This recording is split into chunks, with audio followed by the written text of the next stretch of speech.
Oh gosh. Good morning. I was trying to type in the topic for today and it wouldn't let me. I don't have the rights to this song. Where are my friends? We're going to talk about that today.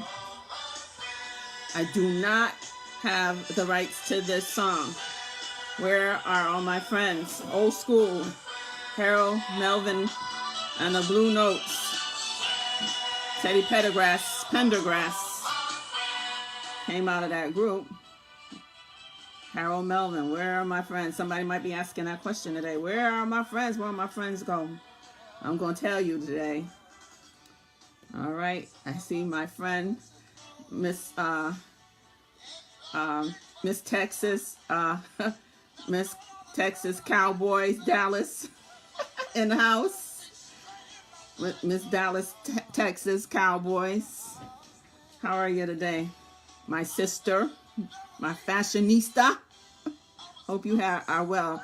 You hanging around here, you usually gone. And I would think that because it's been like 40, 50, 60 degrees, you'd be somewhere on a beach somewhere in some warm climate, North Carolina, in the Bahamas somewhere.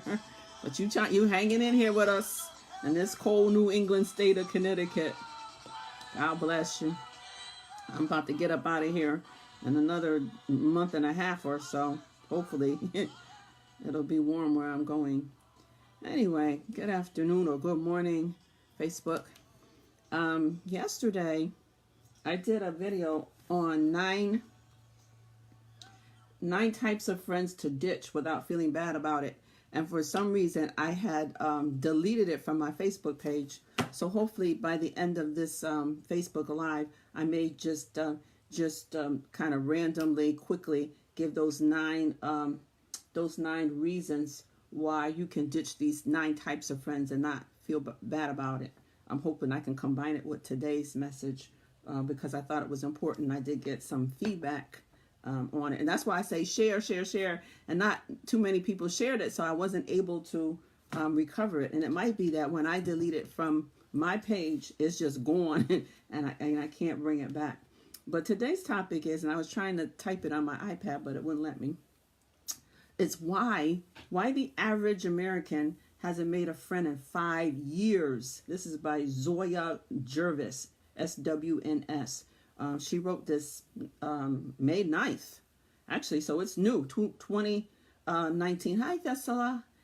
Why the average American hasn't made a friend in 5 years. We'll talk about that in a minute. Apparently, there's some statistics and there's some reasons why that hasn't happened. Zoya says that 45% of adults say they find it difficult to make new friends, according to new research. A new study into the social dynamics of 2,000 Americans revealed that the average American hasn't made a friend in 5 years.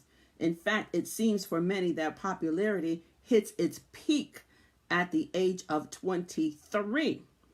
And for 36%, it peaks even before you get to 21, the age of 21. The study conducted by One Poll in conjunction with Evite uncovered that one of the reasons 42% of adults struggle to make friends is due to them being an introvert, or it's due to their shyness. Anybody witness out there? I know there are some people in my circle that are shy and have a very difficult time opening up to new opportunities of friendship. So this study says that by the time you're 23, most people have already made friends. And 36% says that friendships usually peak before you even get to 21, before the age of 21. It says, and the challenge is not just in breaking out of their shell. We're talking about people that are introverts, people that are shy. It's not just about breaking out of their shell, but also breaking into new social situations and breaking into new circles. Hard for people that are shy to break into new social situations, either at church or in fraternal organizations or other, circles, other social circles. The majority of respondents cite friendship making barriers that include an aversion to the bar scene where most people choose to socialize. People out there in the world, when I was still out there in the world, when I was still employed by the Hartford Board of Ed, when I was still a teacher, on Fridays, what we do. We would have social hour. We have it. What do we call it? Happy hour. We'd have a happy hour that somebody that was probably a part of the social committee, head of the social committee at our school. Every quarter or whatever, she would arrange to have a happy hour, and we would sign up, or we would just show up at one of the local bars close to the school. And so that was a way to socialize and to get to know new teachers and get to socialize with your neighboring, the neighboring teachers, those that taught the same grade, or those that maybe you didn't get to see because they were on the upper level, they were on the second floor, the third floor. Y'all know how we do. Stop playing. Most people have an aversion to meeting people now, especially saved people, in a bar where people choose to socialize, or the feeling that everybody's friendship groups have already been taken. Everybody's friendship groups have already been formed. If you're a member of a fraternity, or if you're a member of a sorority, there's already that preset group of people that belong to that fraternal organization, or that sorority. And a matter of fact, trying to even get into those social circles, those fraternal organizations, is very difficult, because you have to have somebody to invite you. You have to have a member of the frat or member of the sorority to invite you, so you can be a part of a elite group of women or men that the organization is inviting you into that social structure, inviting you to be, their next line brother, their next line, whether it's a fraternity or sorority. Y'all know, as speaking as an AKA, I was an older, I didn't pledge undergrad. I pledged grad chapter after I moved here to Hartford back in the 80s. And so I became an AKA in 85. And it just so happened a member of my church was a member of the AKAs, and she was my big sister. She was older than me. We became friends. So she invited me to come to an AKA function where they were interviewing, or they were bringing in candidates. We call them candidates. You can call them sorors yet. We call them candidates as a perspective. As a prospective member. So a lot of times your social circles are preset. So it's hard for people to break in those. And even at church, we have social settings, we have ministries, we have auxiliaries. You know what I'm talking about. It's hard for new people. It's hard for shy people to. Good morning, Mary. It's hard. It's hard for new people, new members, to come and break into those social structures, those ministries that have been set in stone, for years. And we talk, especially if you're shy, if you're the new kid on the block. So it's very challenging when you have social circles that have already been set up. The majority, let's see. Other notable reasons that Americans can't seem to make new friends as an adult include commitments to family. That's 29%. A lot of adults cannot forge or make new friendships because of their commitment to their family. Certainly, when I moved here, I had a 4-year-old and I had a 1-year-old. So it was difficult for me to be out and about to make new friendships. Matter of fact, I just mentioned about pledging. I was able to pledge because my husband, he stayed home, with my children while I was out, in the middle of the night meandering and doing whatever kind of crazy things, and social things that we had to do as pledgees.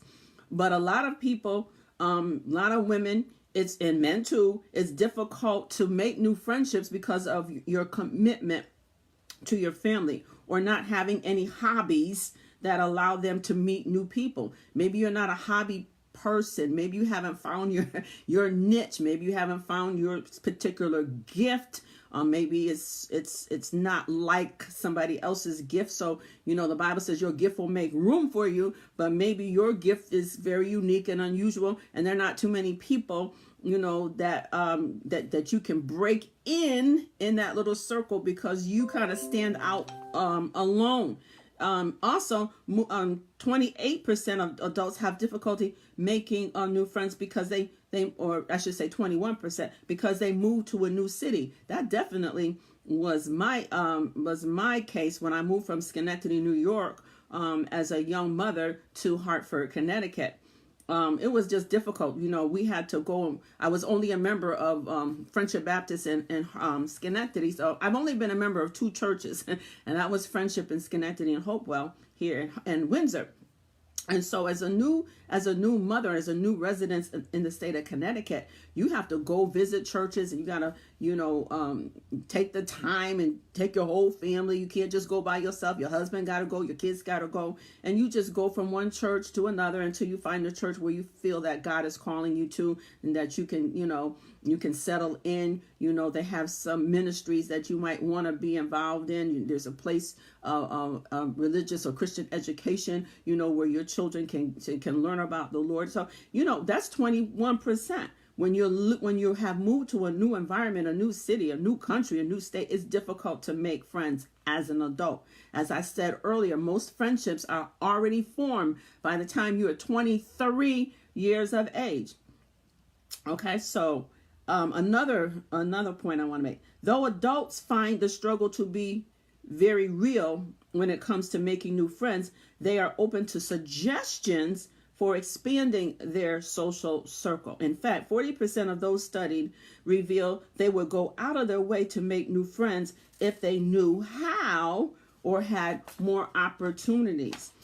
For the 45% who are looking to make new friends, the best and the most underrated way to do that these days is still in person. It's very difficult. I know we have social media. I know we have Snapchat. We got Facebook. We got Instagram. We got Twitter. But the best way to make friends, hello somebody, is in person. It's still in person, the personal touch. You can host a party. Here's some suggestions, or something more low key, like starting a book club. I know there are people, when Michelle Obama's book came out on Becoming, there were several people I know that on Facebook that hosted book parties.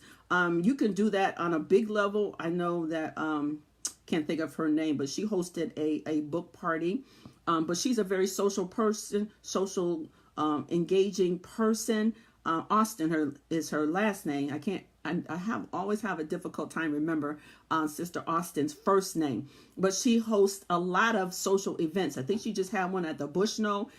She does things, social gatherings once a year. They go to Martha's Vineyard. I can't think of her name. Somebody help me out, Andre. Her last name is Austin. And she's a beautician. I can't think of her name, but she hosts a lot of social events. And so if you're new to the city, if you're shy, you certainly can, attend one of her functions, and that's possibly a way that you can break out of your mold and forge a friendship. So hosting a party, a book club, like I said, happy hour, if you're still in the secular environment, if you're still working, people still have happy hours. Come on, let's not act like we don't.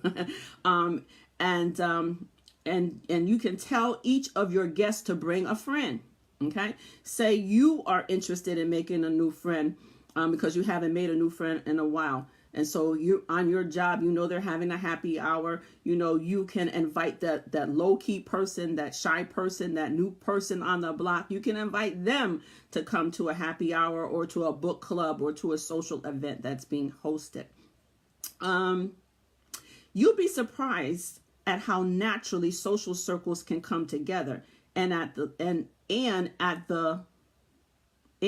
these connections you can begin to bond face to face. That's what the article is saying. When you sponsor these social settings, or when you invite somebody to these social settings, you'll be surprised how easily some people can kind of form a bond. They find something that they have in common with one another. Matter of fact, I went to a strategy session with Beverly Vaughn.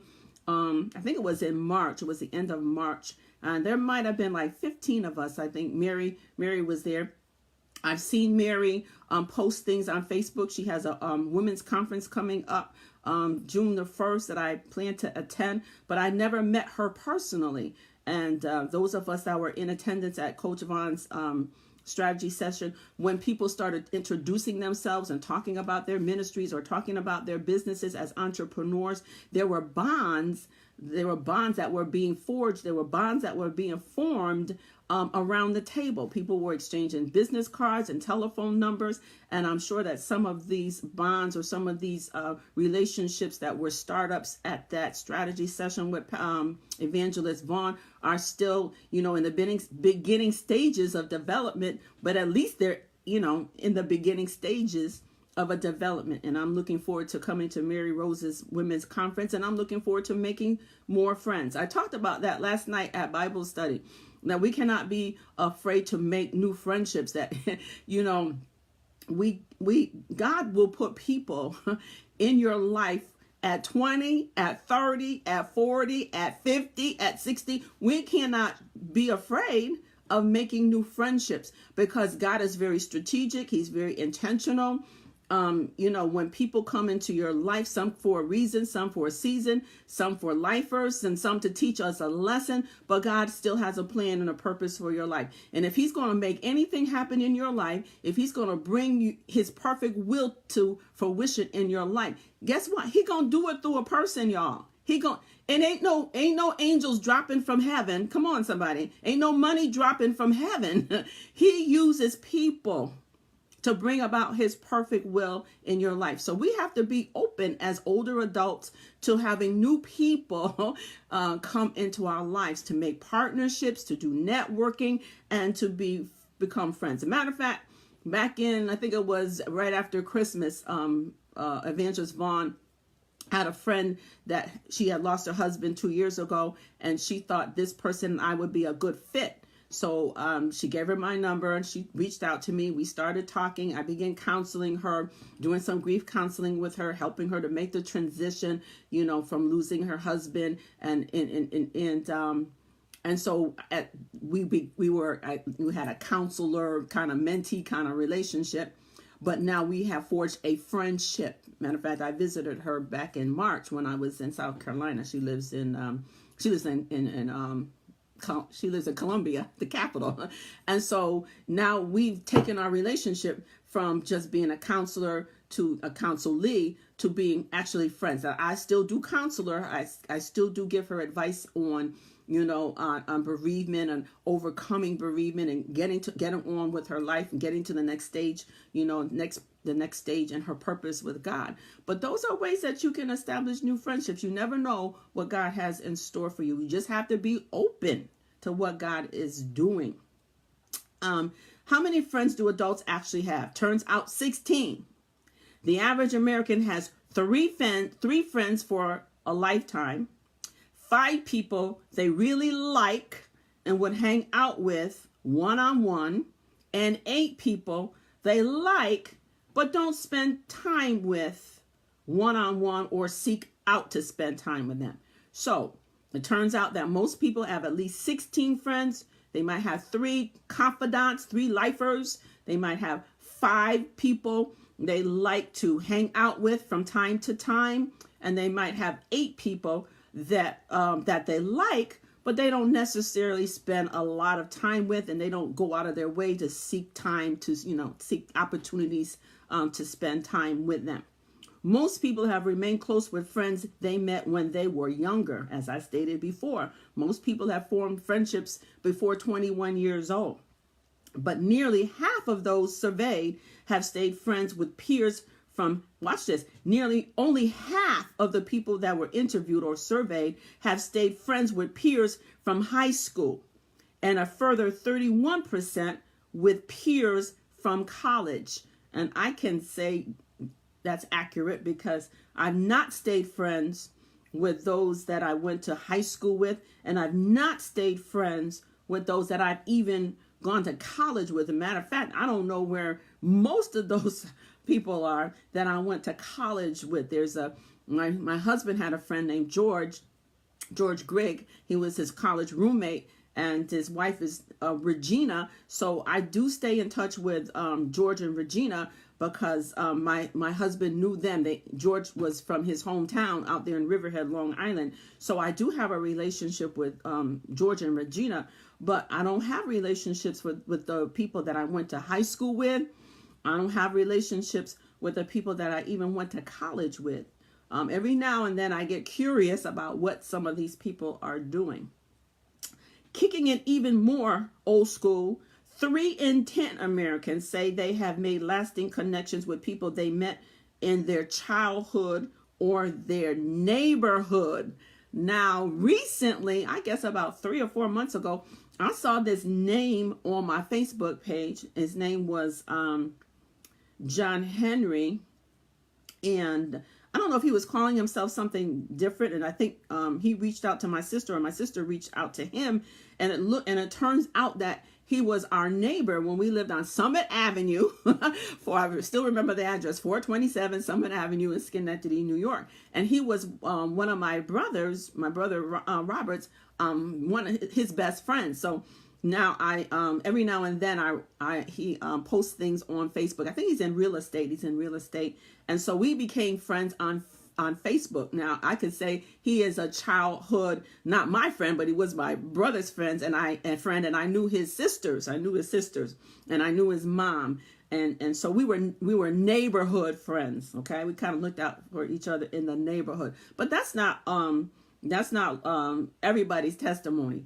I see Chris is on Christopher Hilliard's on today. Hey, Chris, my mom and his mom became friends in Schenectady. My mom, of course, was older than his mom. So I guess you could say, Lena was his mom's name, was kind of like a mentor to a mentee of my mom. But we became very close, a very close family. So my point is that it's even hard to stay friends with those that we grew up with in our community. Matter of fact, unfortunately, sad to say that several people that I grew up with in my neighborhood in Schenectady died very young. Some of the girls died. I know my sister had a best friend. Her name was Ann Price. She had a son. I think she took her own life.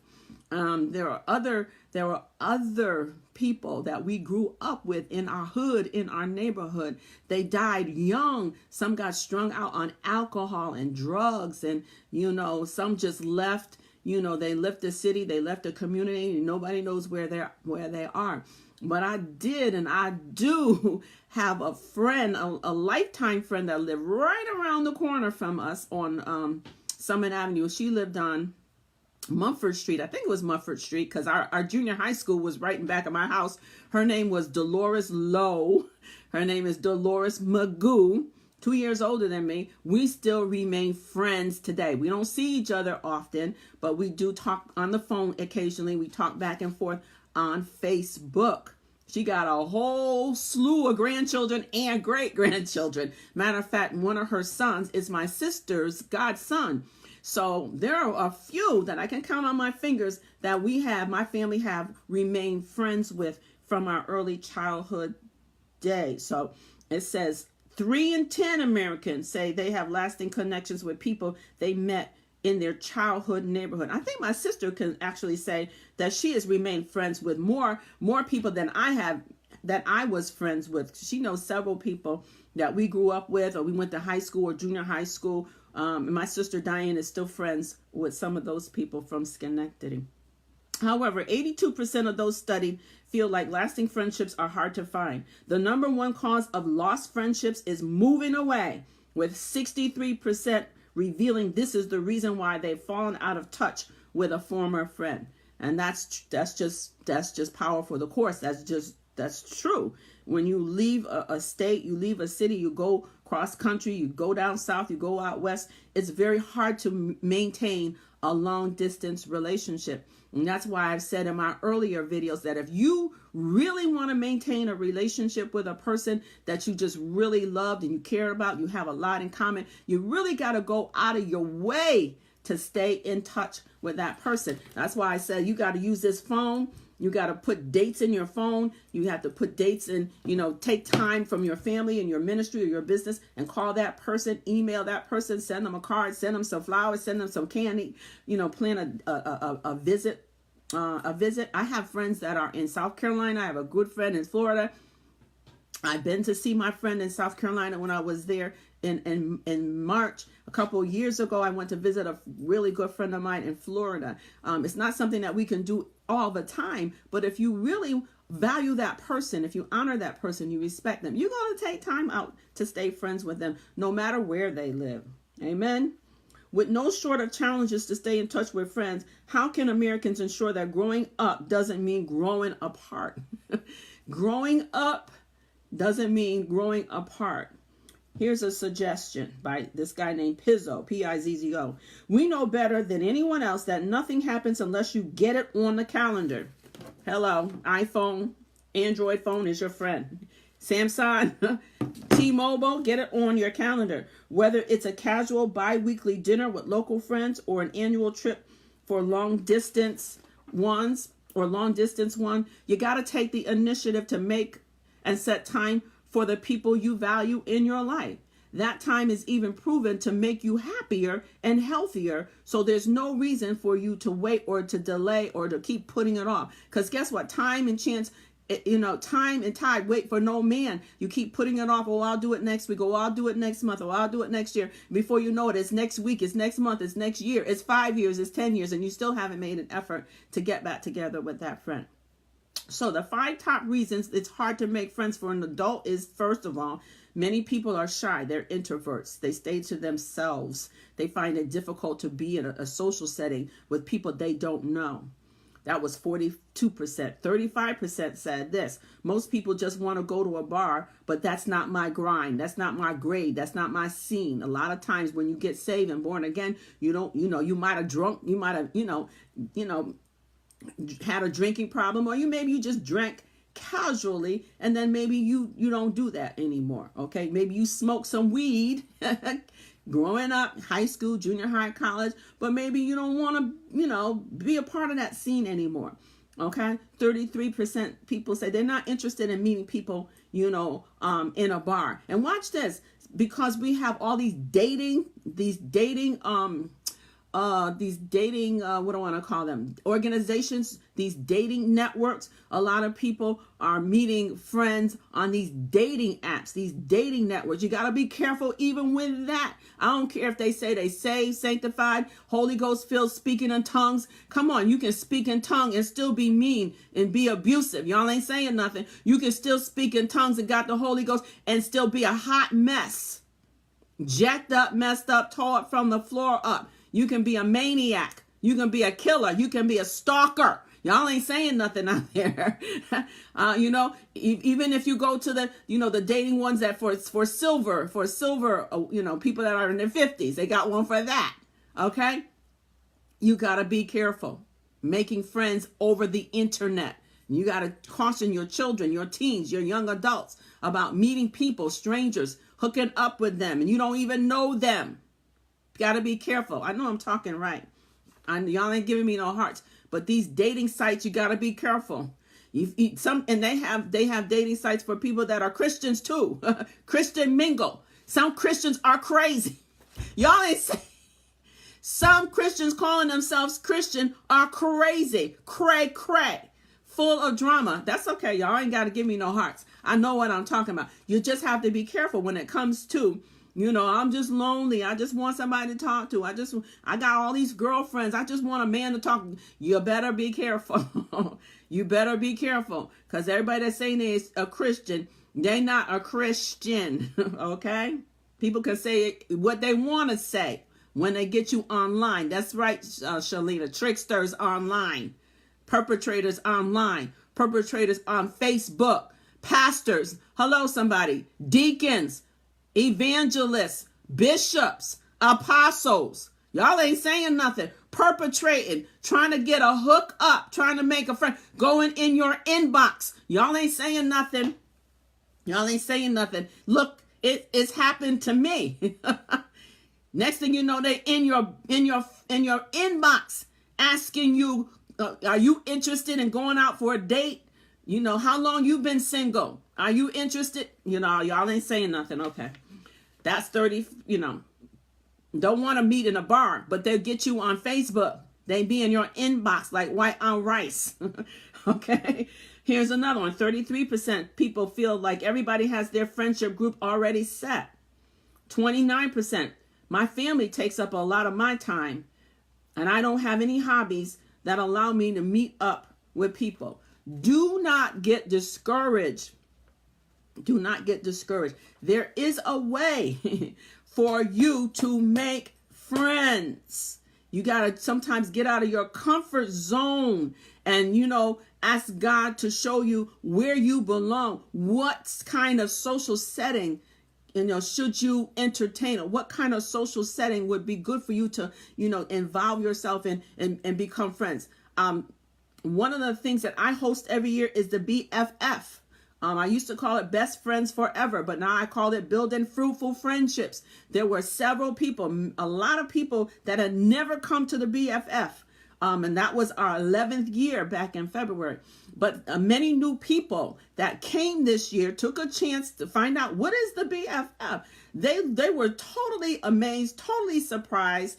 And sometimes you run into people that you met, you know, 5 years, 10 years, people from your high school, people from college, people that work with you on your job. You just can't be afraid to get, you know, to get in certain types of environments because you never know. God has a friend that's waiting for you.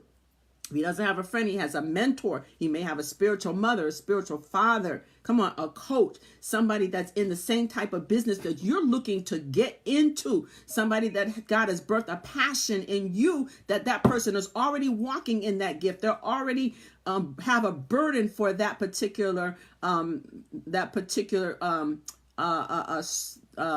it could be kids, it could be youth ministry. It could be selling t-shirts. It could be whatever. There's somebody that's already doing what you want to do. It could be a recovery house. Come on. It could be a food pantry. There are people that are already doing stuff that is in your heart because God put that burden in there. So you can't be afraid of getting involved in social settings. And if you are afraid, there must be somebody that you know that you can say, look, I really want to make more friends. You know, I have this burden God put on my heart. I know you're going to this ministry. I know you're going to this conference. I know you're going to the resiliency circle that Sister Weber, I can't think of anybody's first name yet. Her last name is Weber. She has a resiliency circle. There's Shantae Samuels that's on here all the time. These are people that have businesses. They're entrepreneurs. They're socialpreneurs. You know, Apostle Suzanne Howard. She has soul detox seminars and conferences. You know, you just have to find your niche where you feel that there's a possibility that you might meet somebody that you can hook up with and start a friendship. Okay? Start a friendship with. Now, before I go, I want to read this to you because I thought this was interesting.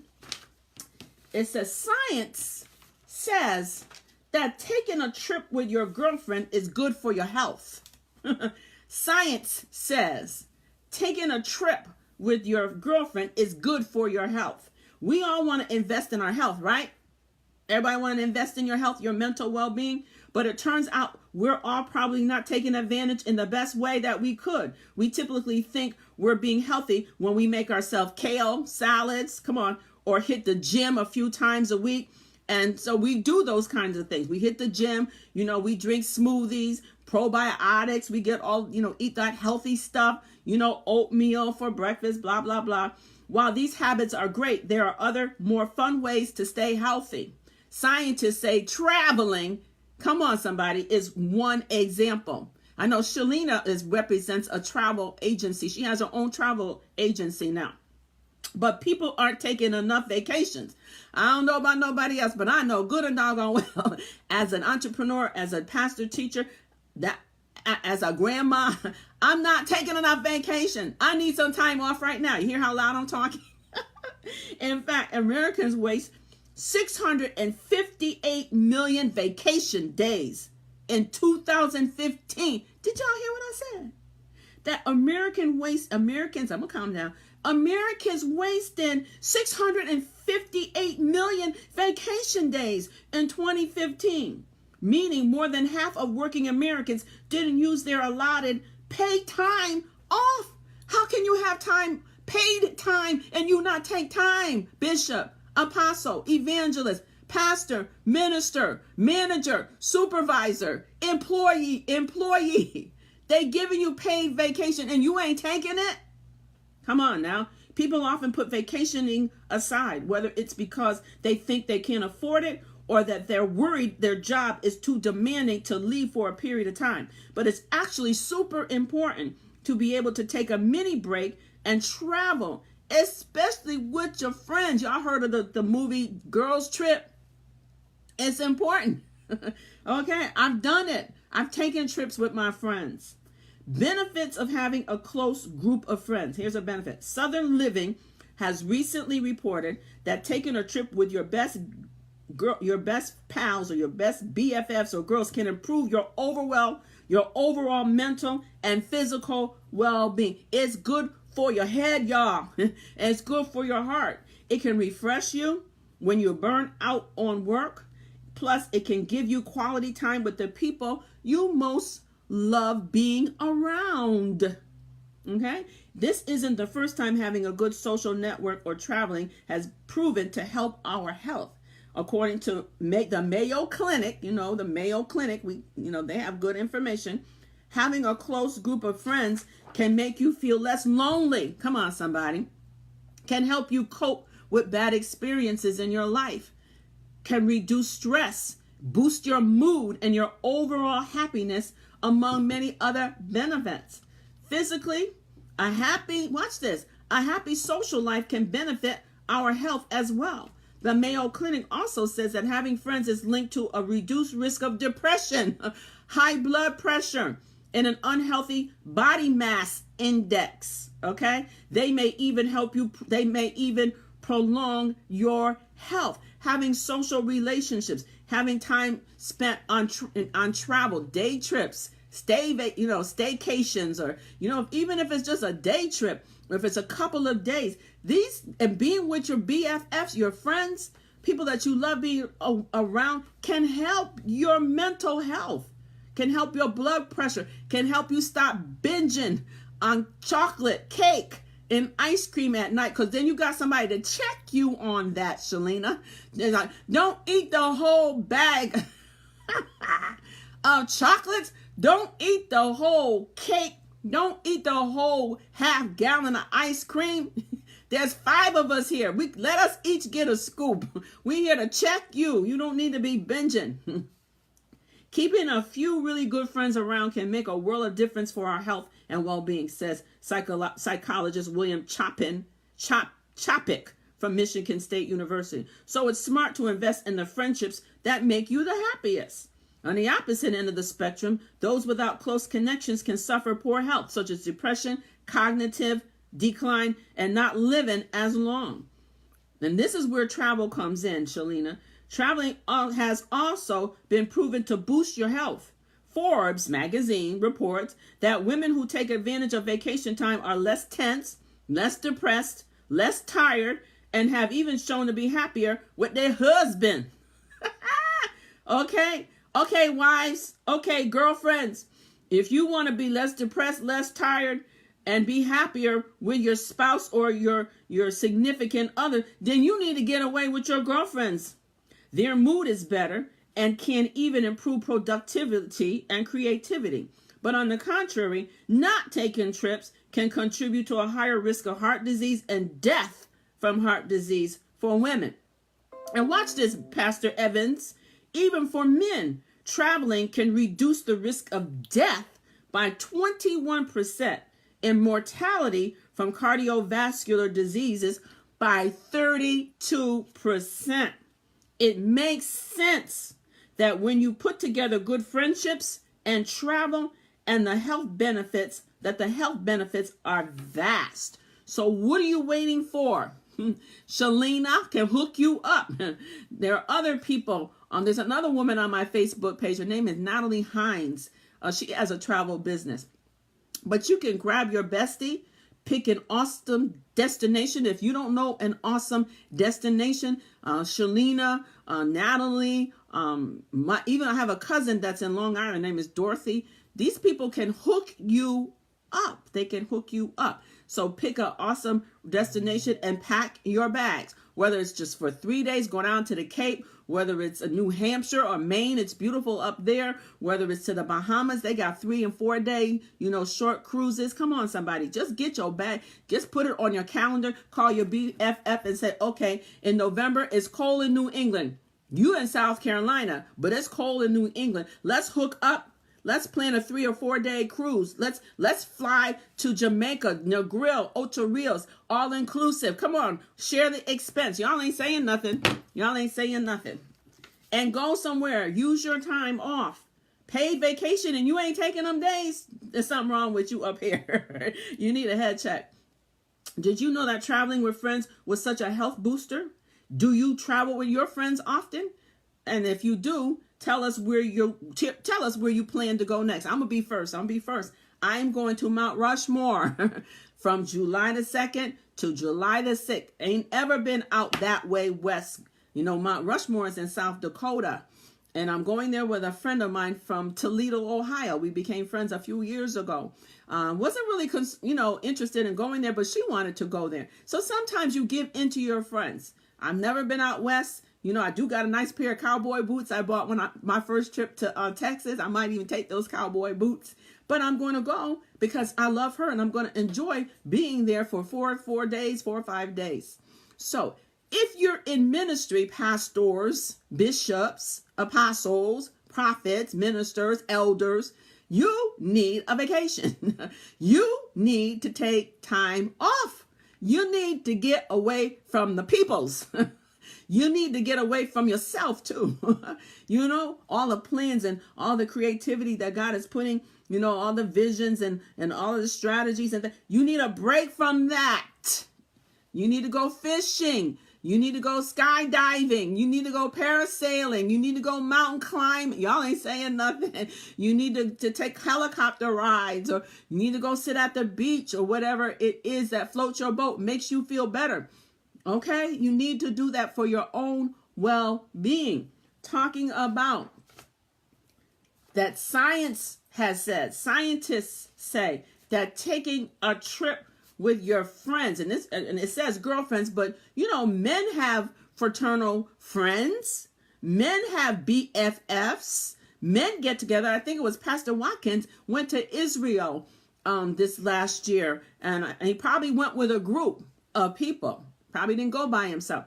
So it's not just women that should plan, vacations with their girlfriends, their besties, but men. Pastors can get together and plan a trip to Israel. Pastors can get together and plan a mission trip, part mission, part fun. Women too, part mission, part fun. Back in the day, I used to go to a lot of conferences. The conferences was deep, a Mega Fest, TD Jakes down there in Atlanta, Juanita Bynum in Tampa, Orlando. Those were, there were a group of us that went. Had a great time. We went to the events, we went to the services, we heard great speakers, but then there were times that, we could just let our head down. We could go have a great meal. We went underground Atlanta. We went shopping. You just have to do it. All work and no play makes you a dull man of God, a woman of God. Makes you a dull husband, makes you a dull wife, makes you a dull brother or sister or mommy or daddy. We have to do these things for our own health. And taking and planning trips periodically during the year will do a lot for our health, our immune system, blood pressure, diabetes, working out, eat properly, all that is good. But sometimes it's even better to get away and to be with those that you love and those that you care about. I see my sister Carmen agrees with me. Marquita, you just got on. We're talking about that going on trips, whether it's 3 days, 5 days, whether it's a staycation, you stay in the state, but you find different areas of attraction within the state or your sister state. Mass, we border New York, Mass, New Hampshire, Rhode Island. These are accessible to us with just a few hours. You can do day trips, you can do overnight trips. There is no excuse, man of God, woman of God, my brother, my sister. There's no excuse. I told you all in a couple of videos back that at my church we started this savings plan where we save $1 the first week, $2 the next week, we save $3 the next week, and on that fourth week, then what we do, I think it's supposed to be the second month is $8. We put that $8 in a basket. We draw somebody's name, and whoever name we draw, that person gets that whole kitty. So they get that. If we got 10 people in the church, that's 8 times 10. That's 8 times 8. That's $64. You can start using that to plan a little getaway. You can go to a spa, ladies. It don't have to be out of town. It ain't got to be a cruise. You can go to a spa. Have a spa day. They have a wonderful spa down at the shore. Can't think of the name of the place, but they have a wonderful spa down at the shore. Where there is a will, there is a way. But you have to plan, these getaways with your friends, with your BFFs. Men, you got to plan them too, because some of y'all can be crazy. Y'all need a break too. You need a break from your children. You need a break from your wife. You need a break from, if you're in ministry, you need a break from your congregants. We just all need a break. Amen. And then the first part of our discussion, you have to go back on the replay. We talked about why it is so difficult to make friends in our older age. And we talked about, and I'm done, that the top 5 reasons where people are very shy. They find it difficult to interact and get into social settings, with strange people that they don't know. That's 42%. 33% of people said, they're not interested in meeting people in a bar, places where people smoke, places where people drink. That's 33%. That's another reason why this high percentage of people have a hard time making new friends.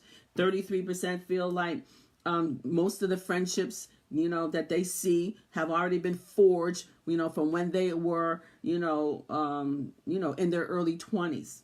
And then another group, 29%, said, my family takes up all of my time. We can substitute family for ministry. My ministry takes up most of my time. So it's very hard, for me to make new friends. Sometimes you have to, as the leader, it's hard to make friends. Y'all ain't saying nothing. As a pastor, as a bishop, as an apostle, and you're over a ministry, or you're over a church, it's sometimes hard to make friends. You can't, sometimes that leader and lay person, leader and congregate, sometimes that's not a good fit.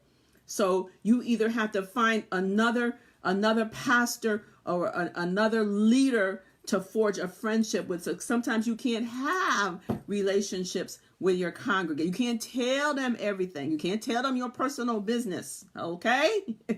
So you have to be very careful. But people in ministry, you need to make friends too. We all need to have friends. Last thing I want to say is prayer partners. When I was still women's ministry chairperson at Hopewell, I was the chairperson of that ministry for like 10 years. One of the things that we started in that ministry was prayer partners. We prayed about it. At that time, I think we might have had 12 to 15 people that were in that ministry. We prayed about it. We fasted about it. Asked the Lord to show us who in that ministry that we could hook up with to be a prayer partner with, or be prayer partners too. And out of our ministry, there were several prayer partnerships that came out of that ministry. As a matter of fact, my prayer partners that came from that ministry is still going on, and it's over 25 years already. 25 years I've been a prayer partner with 7. I think there's 7 of us. One of us is now suffering from dementia. So there's 6 of us. And so one of the things that binds you together, even more than having a biological family member, is a prayer partnership. Sometimes you're closer than even your biological brother or sister, because prayer brings you together in so many realms, so many fronts. So if you ask the Lord to give you a prayer partner or a spiritual mother or a mentor, yes, God is faithful. You know, he will give you the desires of your heart. Whatever it is that you feel that you're lacking in terms of friendship or having a hard time forging and finding friends, you know, ask the Lord to show you how to find a prayer partner, how to find a mentor, a spiritual mother, and how, you know, what you could do to how you can reach out to maybe your pastor or somebody, even on Facebook, even me, how you can reach out to me, and how I can possibly help you to get into, you know, different social circles or settings, or, you know, maybe I can invite you to a conference that I'm going to, or invite you over, you know, invite you out for lunch, and just to get to talk to one another, because that's how friendships are forged. You'd be surprised what you have in common with somebody once you start talking with them. Okay, I'm done. And unfortunately, since I kept you all this time, I'm going to make this private video. I'm just going to do this video on the 9 types of friends to ditch without feeling bad, because y'all didn't share it yesterday. And so I deleted it because I saw that I had shared it 3 times. And when I deleted it, it disappeared. I don't know if you have that, Carmen. I don't know if you shared it or not, but I'm going to have to do that video all over again. And I think when I do it, I'm just going to share it to YouTube. I don't want to bore you all by, you know, repeating those 9 types of friends that you can ditch without, you know, feeling bad about it. But anyway, today, I hope you got something from today's lesson. You know, we talked about, you know what we talked about. taking trips, taking road trips with your BFF, and trying to find ways that you can make friends, because most people, by the time they're 25, they've already made friends. But like I said earlier, God has a friend with your name on it, or vice versa. And because of the assignment, because of the glory that you carry, because of the anointing, because of the purpose that God has for your life, he's going to bring somebody in your life at the right time that's going to help you to fulfill your purpose, your assignment in this earth realm. So don't get discouraged. The folks are coming. Those folks that did you bad, those that stabbed you in your back, guess what? The replacements, I think I said it yesterday, the replacements are coming. All right. So this is Lydia Ford, pastor of Don't Forget to Say Your Prayers, located here in Bloomfield, Connecticut. Please visit my BFF Central page, and also visit my Discovering the Hidden, Discovering the Hidden BFFs, or the hidden, I forgot what I call that page. Just discovering the hidden BFFs that God has for your life. You can visit both of those pages, because like I said, God has a person or persons that are going to be detrimental to the purpose that God has already assigned to you. And those people might be hidden for a moment, but when you get in place and when you start doing what he told you to do, he's going to reveal who those hidden BFFs are, those fruitful friendships that he wants to put into your life. Okay, y'all have a blessed day. And y'all, please, if I delete it, at least somebody share it, so I can say, did you share it? Can you just share it back with me, so I don't lose the video? But I'm gonna download this to YouTube, so at least it'll be on YouTube, and I can just bring it back occasionally. Anyway, y'all have a blessed day. I'm praying that it's gonna be 65 today, with a lot more sun than it was yesterday. All right, y'all have a blessed day. I love you guys. Take care. Sharing is caring. All right. Bye. Thanks for coming on. Hey, Maya. Thank you for that shout out about the cake. Glad you enjoyed it. Bye.